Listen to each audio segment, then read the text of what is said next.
So let's talk about the Democratic debate yesterday in Nevada.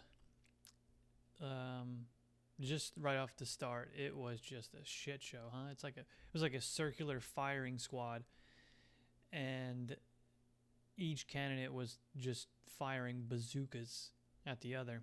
Pete and Amy got into it, and at one point, Elizabeth, I'm pretty sure, just murdered Bloomberg's campaign and hid it in the closet somewhere for it to be found decades later. And after that, which was right in the beginning, it seemed like Bloomberg's soul didn't re enter his body until they brought up climate change. And he actually had some interesting things to say on climate change. And then he went after Bernie pretty hard by calling him a communist, which was a low blow. And it's red meat for the especially like the internet politics sphere. That is just, man, people just eat that up.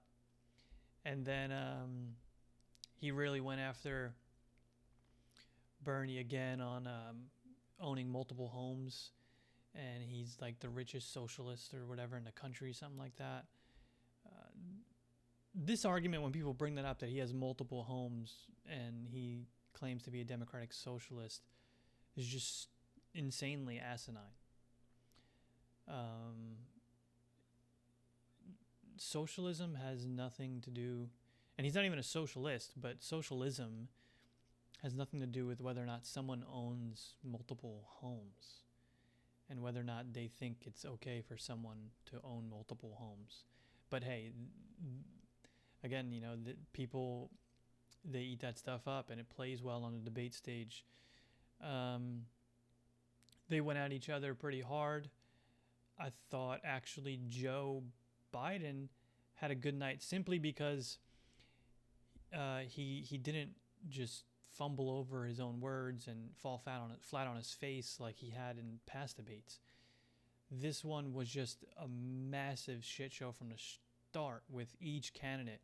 So Joe was kind of like just laying back, like in the weeds, and he kind of got overlooked, and that actually may help him in the next two primaries, in particularly in South Carolina, where he's predicted to do pretty well anyway. Um, I mean, it was entertaining. It was the most entertaining Democratic debate, in my opinion, by a long shot.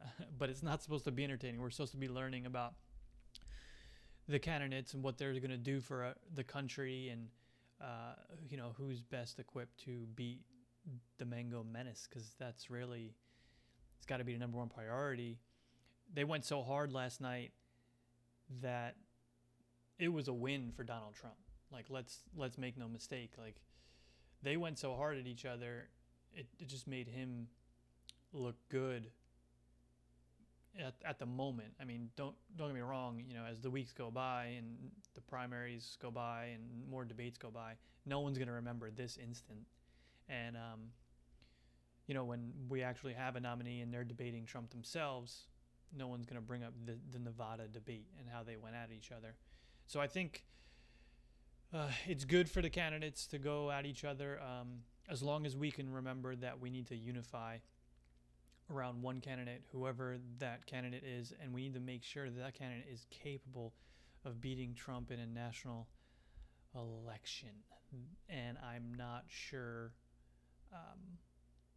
I'm not sure who is best to do that. I'm really not. I'm worried.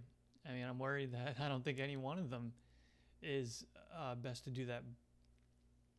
But things can change, especially when they come together and there's a candidate who wins the nomination and they pick a certain VP that can galvanize their support, and the other candidates rally around the winner, and the Democratic Party puts together an attack plan on Trump and the GOP, and they put up a really good defense against the just nastiness that is about to come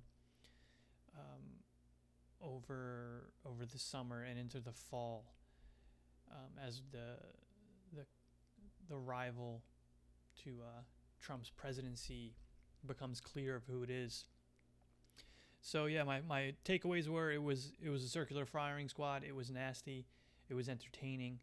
I thought Bloomberg was just leveled early and often, and it didn't look good for him. He didn't seem to be a very strong debater. I thought Joe did pretty well simply because everyone else was just throwing haymakers, and he seemed to be not being thrown at. And then Elizabeth Warren was the one throwing the heaviest haymakers, and some of them landed real hard. So, again, the ultimate goal is to beat Trump, and hopefully one of these candidates can do that, and hopefully whichever one wins, the rest of us can rally behind and make sure that happens, because it's the main priority. It has to be. We need to remove Trump in 2020 November, if not for anything else. It's for the fact that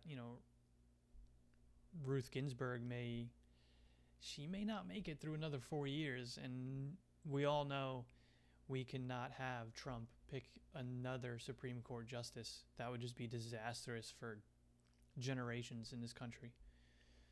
So we'll see where Nevada goes on Saturday, and which candidate does well there, and then we'll take it on to South Carolina, and I'll talk to you guys later.